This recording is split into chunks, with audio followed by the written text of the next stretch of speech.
오늘 함께 나눌 말씀의 제목은 성령을 따라 행하라 입니다. 다 같이 함께 따라 합시다. 성령을 따라 행하라. 저는 요즘 계속 성령 관련 말씀을 전하고 있습니다. 6월 6일부터 성령 관련 말씀이 시작됐더라고요. 금요기도 때부터. 그리고 6월 8일 성령 강림주일, 그리고 매주 금요일, 매주일마다 성령 관련 말씀을 전했습니다. 오늘이 8번째 되는 날입니다. 오늘은 그 성령 강림 주일 이후부터 시작됐던 이 모든 설교가 종결되는 날이라 할 수 있습니다. 그러므로 성령 설교의 완결편이다. 저는 그렇게 생각합니다. 여러분, 오늘 우리 모두는 그리스도인으로서 이 자리에 나와 있습니다. 그리스도인이라면 그리스도의 영, 즉 성령을 선물로 받은 사람들입니다. 내가 진정 그리스도인이라 믿는다면 나는 이미 성령을 받은 사람들입니다. 사도 바울은 로마서 8장 9절에서 이렇게 말씀합니다. 만일 너희 속에 하나님의 영이 거하시면 너희가 육신에 있지 아니하고 영에 있나니 누구든지 그리스도의 영이 없으면 그리스도의 사람이 아니다. 그리스도의 영이 없으면 그리스도의 사람, 그리스도인이 아닌 겁니다. 사랑하는 성도 여러분, 예수님이 우리 죄를 사해 주시고 우리를 구원해 주신 구세주, 구원자라는 사실을 믿으십니까? 믿는다면 우리 안에는 성령이 거하십니다. 왜냐하면 성령으로 말미암지 않고는 아무도 예수를 구주로 시인할 수 없습니다. 고백할 수 없기 때문입니다. 고린도전서 12장 3절은 말합니다. 그러므로 내가 너에게 알리노니 하나님의 영으로 말하는 자는 누구든지 예수를 저주할 자라 하지 아니하고 또 성령으로 아니하고는 누구든지 예수를 주시라 할 수 없느니라.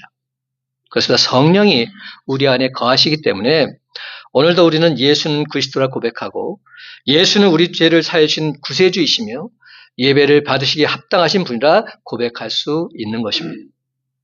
그런데 오늘 본 말씀에 보면 성령이 우리 안에 거하느냐 거하지 않느냐 이것보다 더 중요한 것이 있다고 말씀합니다. 예수를 나의 구주로 고백하고 믿음 안에 거하는 사람에게는 이미 성령님이 내주하시기 때문에 지금 우리에게 정말로 중요한 것은 성령을 따라 사는 것입니다. 그래서 사도 바울은 성령을 따라 행하라 권면하고 있습니다. 성령을 따라 행하라. 그런 의미에서 16절부터 18절까지 다 같이 다시 한번 한 목소리 읽어보기를 원합니다. 내가 이르노니 시작. 내가 이르노니 너희는 성령을 따라 행하라. 그리하면 육체의 욕심을 이루지 아니하리라. 육체의 소욕은 성령을 거스르고 성령은 육체를 거스르나니 이 둘이 서로 대적함으로 너희가 원하는 것을 하지 못하게 하려 함이니라. 너희가 만일 성령의 인도하신 바가 되면 율법 아래에 있지 아니하리라. 그래서 예수 믿는 우리 모두는 성령을 따라 살아야 합니다. 하지만 참으로 안타깝게도 많은 성도들이 성령을 따라 살기는커녕 내게서 성령이 소멸되었는지조차 알지 못한 채 무감각하게 신앙생활을 하고 있습니다. 밑 빠진 독에 물 붓기라는 속담처럼 성령이 다 소멸되어져 버린 마음밭에는 성령의 생수 아무리 쏟아부어도 채워질 수 없습니다. 그렇습니다, 여러분. 성령이 이미 다 소멸되어져 버렸다면 아무리 성령 충만을 사모해도 충만하게 될 수는 없는 것입니다. 여러분, 성령 소멸이 뭘까요? 제가 지금까지 한 설교를 좀 정리해서 오늘은 다 말씀드리고 있어요. 성령 소멸은 한마디로 말해서 성령님이 나를 위해서 아무것도 해주시지 않는 것, 이런 상태를 성령이 소멸된 상태다 말합니다. 성령님이 나를 위해서 아무것도 해주시지 않는 것. 어려움에 빠져도 성령님이 도와주지 않으십니다. 도와달라고 아무리 기도를 해도 들어주지 않으십니다. 예수님의 제자들은 귀신 들린 아들을 고치지 못하고 실패해서 그만 그 아이의 아버지한테 망신을 당하고 맙니다. 그래서 이처럼 성령이 소멸되면 실패하고 망신을 당하게 되어 있습니다. 간혹 저 집은 예수 믿어도 별 볼일 없더라, 이런 말을 들을 때가 있습니다. 예수 믿는 집이 왜 저래? 혹여 주변으로부터 우리가 그런 말을 듣는다면 내가 지금 성령이 소멸되어지는 않았는지 나 자신을 반드시 점검해 볼 필요가 있습니다. 그렇습니다, 여러분. 성령이 충만할 때는 안수하고 기도하면 능력이 있어서 병든 자도 고칠 수 있지만 성령이 소멸되어 있으면 안타깝게도 아무것도 되는 것이 없습니다. 이는 마치 자동차 배터리와 같습니다. 배터리가 충전이 되어 있으면 시동이 쉽게 걸려서 엔진을 돌아가게 합니다. 그러나 방전이 되어 있으면 전혀 시동이 걸리지 않습니다. 배터리의 겉은 충전이 되었는지 방전이 되었는지 분간할 수 없습니다. 하지만 시동을 걸어보면 알 수 있습니다. 내가 성령 충만한지 성령이 소멸되었는지 지금은 잘 모르지만 어려운 일을 당해서 하나님으로부터 도움이 필요할 때면 분명히 알 수 있게 되는 것입니다. 그래서 하나님 마음에 합한 자 다윗 왕은 이렇게 하나님께 간구합니다. 시편 51편 10절과 11절 말씀, 하나님이여 내 속에 정한 마음을 창조하시고 내 안에 정직한 영을 새롭게 하소서. 나를 주 앞에서 쫓아내지 마시며 주의 성령을 내게서 거두지 마옵소서. 그렇습니다. 우리도 다윗처럼 성령 충만한 삶을 살기 위해서는 말씀과 기도에 전무해야 합니다. 말씀과 기도에 올인해야 한다는 겁니다. 그렇지 않으면 자신도 모르는 사이에 성령은 소멸되고 마는 것입니다. 그래서 사도 바울은 이렇게 말합니다. 항상 기뻐하라, 쉬지 말고 기도하라, 범사에 감사하라. 성령이 소멸되지 않고 성령 충만한 삶을 사는 데 있어서 이것보다 더 좋은 방법은 없습니다. 항상 기뻐하라, 쉬지 말고 기도하라, 범사에 감사하라. 사랑하는 성도 여러분, 이 말씀대로 살아갈 때 성령은 결코 소멸되지 않습니다. 여기서 성령 소멸과 관계가 깊은 말이 뭡니까? 기쁨, 기도, 감사입니다. 기쁨, 기도, 감사. 이 말씀 속에서 항상이라는 말과 쉬지 말고 범사란 말이 계속 등장합니다. 여러분, 이 말은 각기 다른 말 같지만 사실은 동일한 의미를 가진 말입니다. 기뻐하는 것을 항상 하라. 기도를 쉬지 말고 하라. 범사에 감사하라. 똑같은 말입니다. 데살로니가전서 5장 16절, 17절, 18절 말씀, 항상 기뻐하라, 쉬지 말고 기도하라, 범사에 감사하라.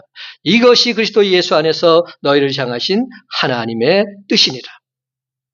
우리가 성령을 따라 행하려면 첫째로 하나님 뜻을 따라서 살아가야 됩니다.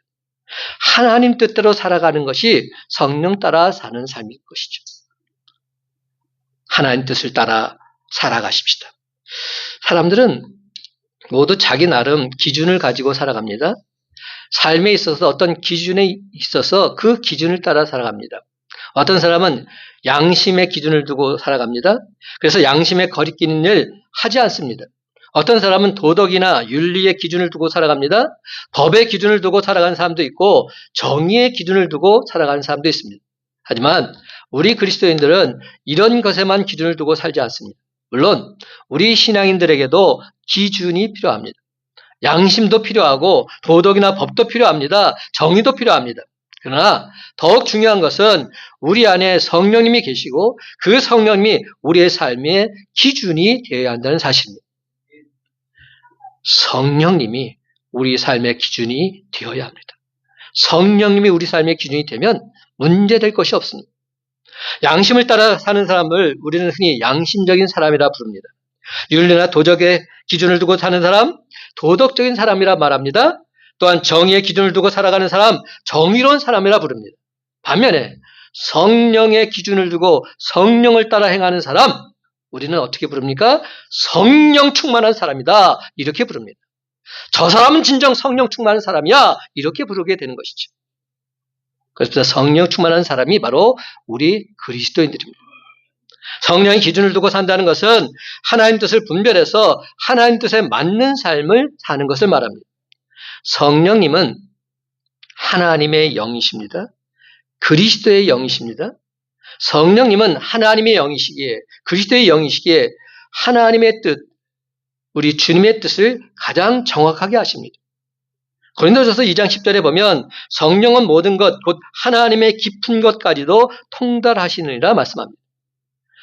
우리 안에 내주하신 성령을 따라 사는 삶은 곧 성령의 도우심으로 하나님의 뜻을 깨달아 알아서 그 뜻을 따라 사는 것을 말합니다.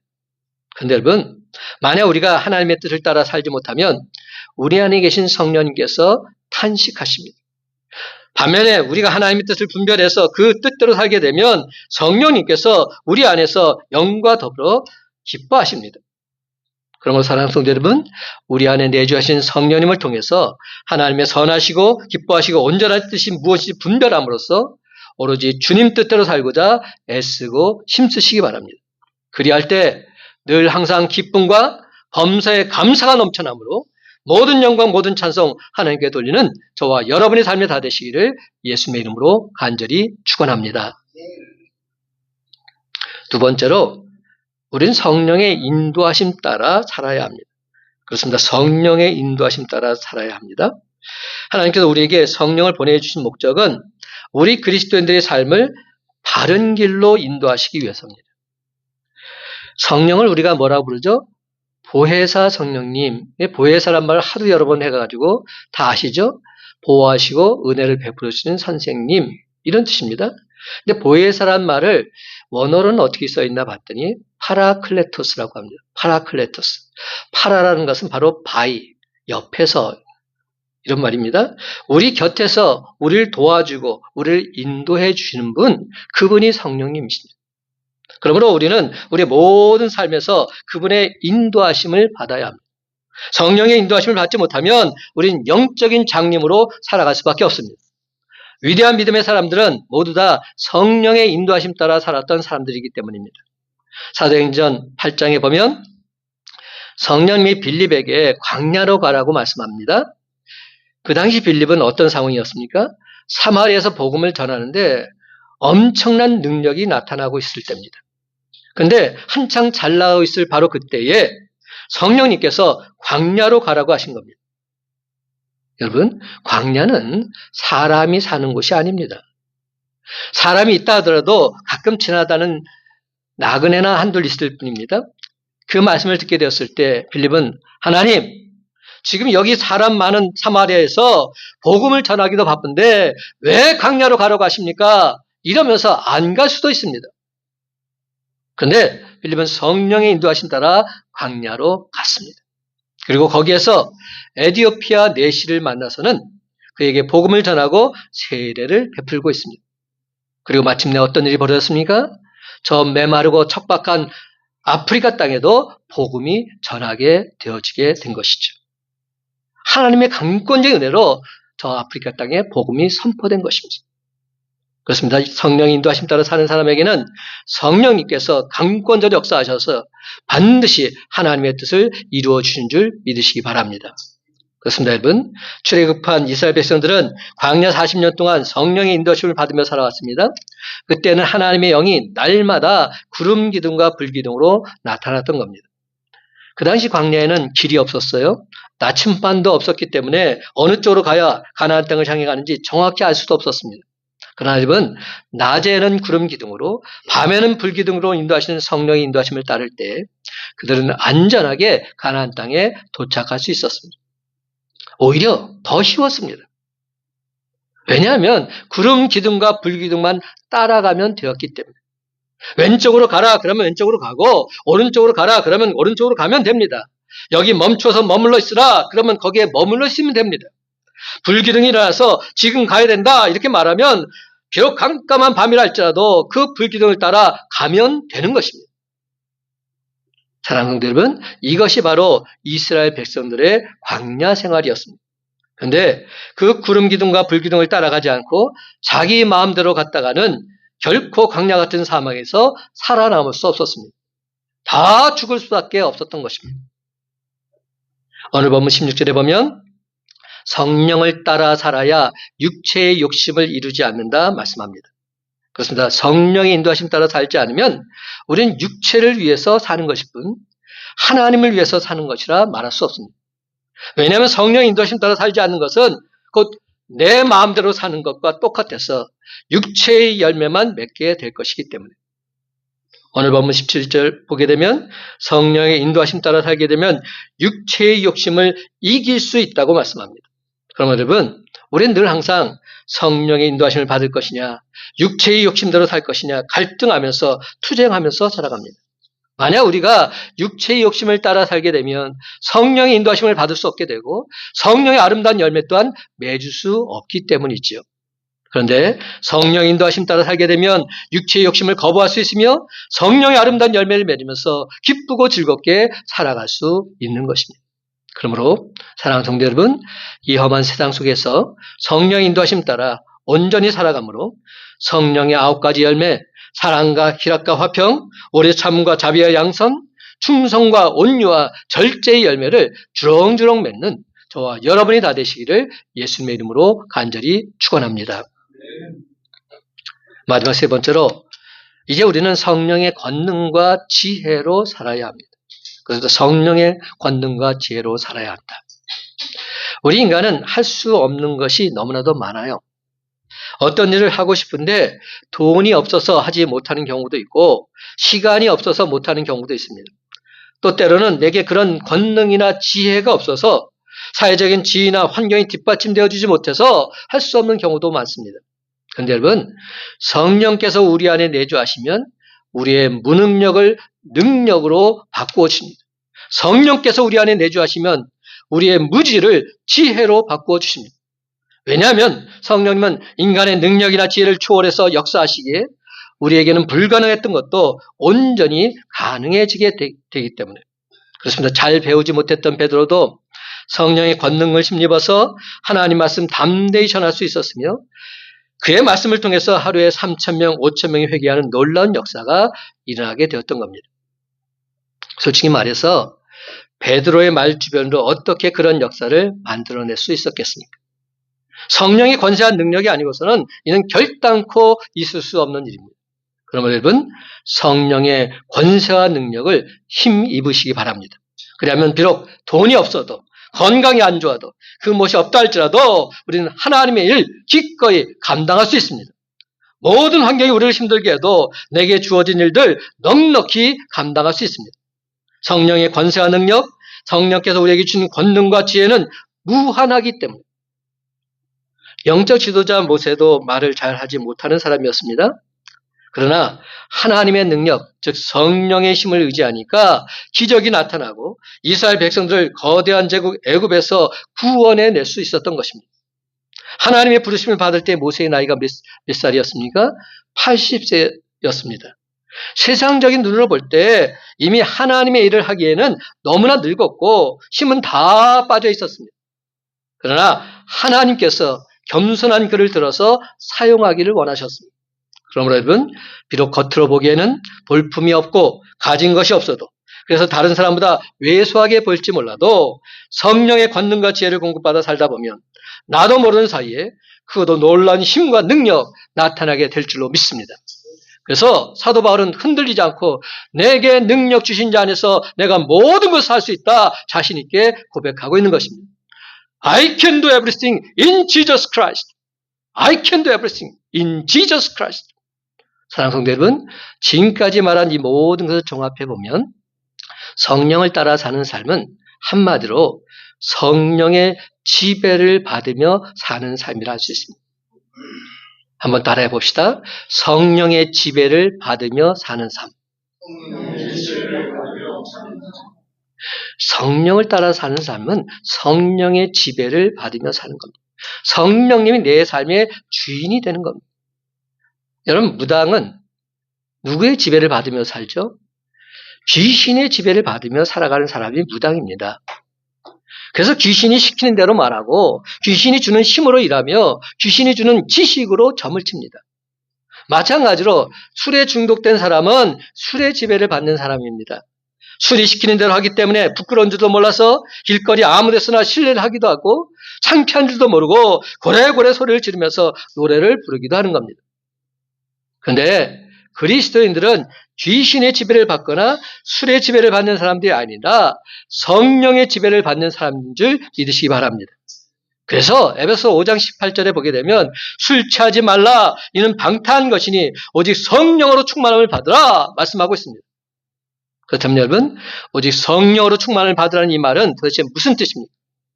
다시 한번 분명히 말씀드립니다. 이 말은 성령의 지배를 받으며 살라. 성령의 지배를 받으며 살라.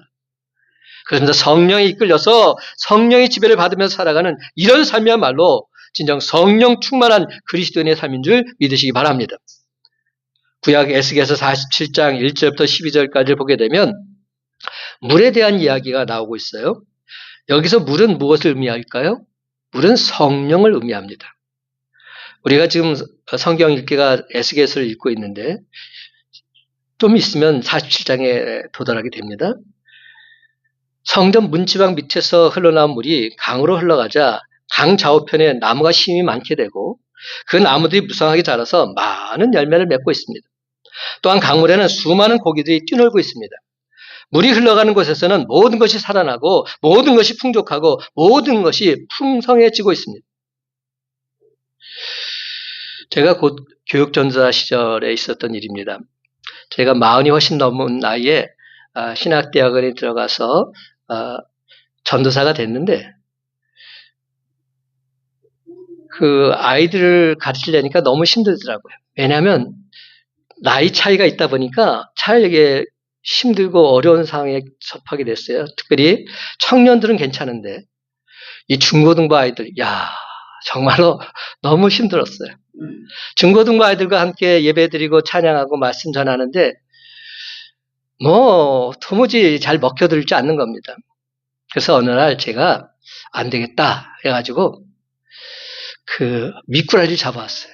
미꾸라지를 잡아서 그 물병에 넣어서 그 미꾸라지를 넣어서 딱 단위에 섰습니다. 그러니까 애들이 전사님 그게 뭐예요? 이거 미꾸라지 아니에요? 놀라면서 집중하는 겁니다. 그 미꾸라지가 물통 속에 뛰어놀고 있었어요. 근데 그 중에 한 마리를 제가 쑥 집어넣어가지고 빼가지고 확 바닥에 내팽개쳤어요. 그때 미꾸라지가 어떻게 행동합니까? 처음에는 파닥파닥 이러더니 조금 지나니까 맥을 못 추는 겁니다. 여러분, 미꾸라지가 물속에서는 자유롭게 헤엄치며 지낼 수 있습니다. 근데 물 밖을 나오니까 아무 기력이 없더라고요. 조금 지나니까 힘을 전혀 못 쓰는 겁니다. 그때 아이들한테 제가 말했죠. 얘들아, 성령이 이와 같다. 성령님이 이와 같다. 성령님이 물과 같다. 만약 물의 역할이 성령님이다. 성령님이 우리와 함께 하시면 우리는 언제나 넉넉히 승리하며 나갈 수 있다. 성령 충만한 삶을 살아가면 우리는 언제나 주 안에서 승리의 삶을 살 수 있다. 이 이야기를 아이들한테 전해줬던 기억이 납니다. 여러분, 미꾸라지가 어디에 있을 때 살 수 있습니까? 통 속에 있을 때, 엄밀히 말해서 물 속에 있을 때 자유롭게 헤엄치며 생명을 유지할 수 있습니다. 그런데 그 미꾸라지를 물 속에서 꺼냈을 때는 그만 얼마 못 가서 힘을 쓰지 못하고 기력을 잃고 마는 겁니다. 하지만 다시 그 미꾸라지를 통 속에 넣었을 때는 활력을 되찾고 언제 그랬냐는 듯이 힘차게 물속에서 뛰어놀게 되는 겁니다. 이와 같은 물의 역할이 바로 성령님께서 하시는지. 그러므로 우리는 늘 항상 성령님 안에서 힘차게 뛰어놀면 되는 겁니다. 그렇습니다, 여러분. 이처럼 성령의 생수가 흐르는 곳에서는 풍성한 삶이 주어지게 되어 있습니다. 우리가 성령의 생수로 충만하게 되면 감히 세상이 저와 여러분을 넘볼 수 없게 되는 것입니다. 그렇습니다. 우리가 성령으로 충만하게 되면 세상 것들이 비집고 들어오질 못합니다. 여러분, 들어올 공간이 없는데 감히 어딜 들어옵니까? 못 들어옵니다. 그런데 우리가 성령 충만하지 않고 자꾸만 틈을 보이기 때문에 세상 더러운 것들이 밀어닥쳐서 우리를 무너뜨리고 있는 것입니다. 여러분, 우리는 죄악적인 요소를 제거하는 것도 중요하지만 성령 충만을 유지하는 삶을 사는데 더더욱 힘써야 할 것입니다. 그래서 사도 바울은 성령을 따라 행하라. 그리하면 육체의 욕심을 이루지 아니하리라 단언하고 있는 것입니다. 그래서 우리가 육체의 욕심을 이루지 않기에 노력하는 것도 필요하지만 더 중요한 것은 성령을 따라 행하는 것입니다. 성령을 따라 행함으로 성령의 생수가 우리 안에 충만하게 되면 우리는 성령의 권세와 능력으로 육체의 욕심 넉넉히 다스릴 수 있기 때문에. 그러면 여러분, 예수 믿은 지 5년이 가고 10년이 가고 20년이 가도 내 삶에 있어서 특별한 변화나 성숙함이 나타나지 않는 것에 대해서 이제 우리는 부끄러워할 줄 알아야 됩니다. 아무런 변화가 없는 것, 부끄러워할 줄 알아야 됩니다. 그래서 예수님께서는 초막절에 안타까운 심정으로 서서 이렇게 크게 외치셨습니다. 요한복음 7장 37절 38절 말씀, 누구든지 목마르거든 내게로 와서 마시라. 나를 믿는 자는 성경의 이름과 같이 그 배에서 생수의 강이 흘러나오리라. 분명한 메시지입니다. 진정 예수 그리스도를 믿는 자는 성경에 말씀하신 바와 똑같이 그 배에서 생수의 강이 넘쳐나게 될 것이다. 성령 충만한 역사가 나타나게 될 것이다. 이 말씀을 주고 계신 겁니다. 사랑하는 성도 여러분, 오늘 이 시간 예수님께서 초막절에 외치셨던 바로 그 심정으로 여러분께 간곡히 부탁드립니다. 이제는 더 이상 율법적인 삶을 살지 마시고 생수의 강이 흘러넘치는 삶을 살아가시기 바랍니다. 그러기 위해서 우리 모두 다 영적으로 타는 목마름이 있어야 됩니다. 간절함이 있어야 한다는 겁니다. 그렇습니다. 영적으로 의에 줄이고 목말란 그런 사람만이 생수의 강이 흘러넘쳐서 하나님의 은혜를 만끽할 수 있기 때문에 사모하는 자에게 하나님께서 부어주십니다. 여러분, 배부른 사람이 식당에 가는 거 보셨습니까? 물론 가기야 가겠죠. 근데 맛있게 먹질 못해요. 내가 배가 부르면 아무리 진수성찬이 있다 하더라도 별로 와닿지 않습니다. 배부른 사람은 그래 나는 안 가. 난 그냥 집에서 그냥 있게. 그리고 한사코 식당에 가서 먹기를 거부합니다. 마찬가지로 배부른 사람 주님 앞에 나아가려 하질 않습니다. 목마른 사람이 나아갑니다. 배고픈 사람이 나아갑니다. 그렇습니다. 의에 줄이고 목이 말라서 주님 전에 나온 사람을 하나님께서는 해갈시켜 주시고 배부르게 해주십니다. 예수님께서 산상수훈에서 분명히 말씀하셨습니다. 마태복음 5장 6절, 의에 줄이고 목마른 자는 복이 있나니 그들이 배부를 것입니다. 의에 줄이고 목마른 자들만이 배부름을 얻게 될 것이다 말씀합니다. 그러므로 사랑하는 성도 여러분, 이제 제발 먹어도 배고프고 마셔도 목마르기만 세상 것, 그것에 더 이상 매달리지 마시고 의에 줄이고 목마른 사람, 성령을 진정 사모하는 사람, 그런 사람이 다 되시기 바랍니다. 그래서 마침내 의에 줄이고 목이 말라서 영원한 생명수를 갈망하는 저와 여러분 모두에게 저 심령 깊은 곳에서부터 생수의 강이 흘러넘쳐나게 되시기를 예수님의 이름으로 간절히 축원합니다. 20세기 유명한 전도자 빌리그람 목사님의 전기에 나오는 일화가 있어요. 빌리그람 목사님이 한 교회 집회를 인도하러 가셨는데 그 교회 목사님께서 이런 말씀을 하시는 겁니다. 우리 교회는 골칫덩어리 4분이 계세요. 술주정뱅이 4분이 계십니다. 그래서 그분들로 인해서 교회 분위기가 영 엉망이고 항상 어려움을 겪습니다. 그래서 안타까운 심정으로 신앙적인 권면도 여러 채 했는데 전혀 그들이 받아들이지 않습니다. 여전히 술에 쩔어서 그렇게 살고 있습니다. 어찌하면 좋을까요? 그러던 중에 결국 교회에서 전 교인이 투표를 해서 이들을 추방하기로 결의를 했다고 말하는 겁니다. 이 이야기를 다 듣고 나서 빌리그람 목사님께서 이렇게 말씀하셨대요. 그렇다면 이 교회는 얼마나 많은 사람들이 성령의 술에 취해 있는지에 대해서 투표한 적은 있으십니까? 성령의 술에 취해 있는 사람이 있는지에 대해서 투표한 적은 있으십니까? 세상 술에 취해 있는 것도 문제지만 교회의 더 큰 문제는 성령의 술에 취해 있지 않다는 데 문제가 있습니다. 사랑하는 성도 여러분, 우리는 과연 어떠합니까? 세상 술에 취해서 살고 있지는 않습니까? 우리는 진정 성령의 술에 취해서 그렇게 살고 있습니까? 가끔 길을 가다 보면 경치 좋은 곳에 예쁘게 지어놓은 그림 같은 집을 우리가 보게 되지요. 참으로 아름다운 집을 지어놓은 것을 보게 되면 한번 들어가 보고 싶다. 어떤 때는 한번 살고 싶다. 이런 생각이 들 때도 있어요. 근데 한편으로는 이런 생각도 해봅니다. 저 집에는 과연 누가 살고 있을까? 저 집에 살고 있는 사람은 정말로 행복할까? 저 집에 살고 있는 사람은 정말로 행복할까? 사람이라면 아름답게 지은 집에 살고 싶은 욕망 누구에게나 있습니다.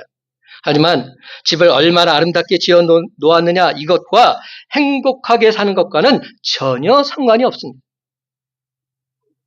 별개입니다. 이 말의 의미는 그 집의 아름다움은 건물의 아름다움보다 그 집에 사는 사람들로 인해서 아름답기도 하고 유명해지기도 한다는 것이죠. 그렇습니다. 그 집에 누가 사느냐 하는 것, 이것이 참으로 중요합니다. 그렇습니다. 여러분, 제 아무리 예쁘게 지어놓은 새 집이라 할지라도 그 집에 강도가 살면 강도의 집이 됩니다. 범죄자가 살면 그 집은 범죄자의 집이 되고 마는 겁니다. 그렇지만 아무리 초라한 집이라 할지라도 그 집에 세상 사람들이 다 우러러 존경하는 지혜자가 살고 있다면 그 집은 지혜자의 집이 되는 것입니다. 마찬가지 아닐까요? 예수 믿는 우리도 마찬가지 아닐까요? 우리가 겉으로 보기에는 나이가 들어서 볼품이 없고 돈이 없어서 아름답게 치장하지 못한다 할지라도 우리 안에 성령님이 거하시면 우리 모두는 다 성령님의 집이 되는 줄 믿으시기 바랍니다. 예수 그리스도가 내 안에 계신다면 우리는 다 예수님의 집이 되는 겁니다. 그래서 사도 바울은 너희가 하나님의 성전인 것과 하나님의 성령이 너 안에 계시는 것을 알지 못하느냐. 고린도전서 3장 16절에서 분명히 말하고 있습니다. 너희가 하나님의 성전인 것과 하나님의 성령이 너희 안에 계시는 것을 알지 못하느냐. 그렇습니다. 내가 잘생기고 잘 꾸며서 하나님의 성전이 되는 것이 아닙니다. 나 자신은 비록 볼품없다 할지라도 내 안에 내주하신 성령을 따라 행하기만 하면 우리 모두는 하나님의 영이 거하시는 성전이 될 줄 믿으시기 바랍니다. 이제 말씀을 맺습니다. 사랑하는 성도 여러분, 이 겨울에는 성령을 따라 온전히 행함으로 성령님이 주신 권세한 능력으로 사탄 마귀 세력 넉넉히 물리침으로 날마다 승리하며 살아가는 저와 여러분의 복된 삶이 다 되시기를 예수님의 이름으로 간절히 축원합니다. 기도합시다. 성령 충만한 삶이란 성령님이 나를 지배하시는 삶을 알게 하심을 감사합니다. 성령을 따라 사는 삶이란 하나님 뜻을 따라 사는 삶을 알게 해주시니 감사합니다. 성령의 인도하심 따라 성령의 권세한 능력으로 담대히 나아갈 때 날마다의 삶이 주 안에서 승리하는 삶으로 나아가게 해 주시옵소서.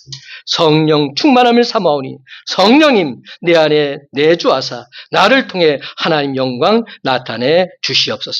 우리의 기도 한글 들어 응답하시고 승리케 하시는 예수님의 이름으로 간절히 축복하며 기도드리옵나이다. 아멘.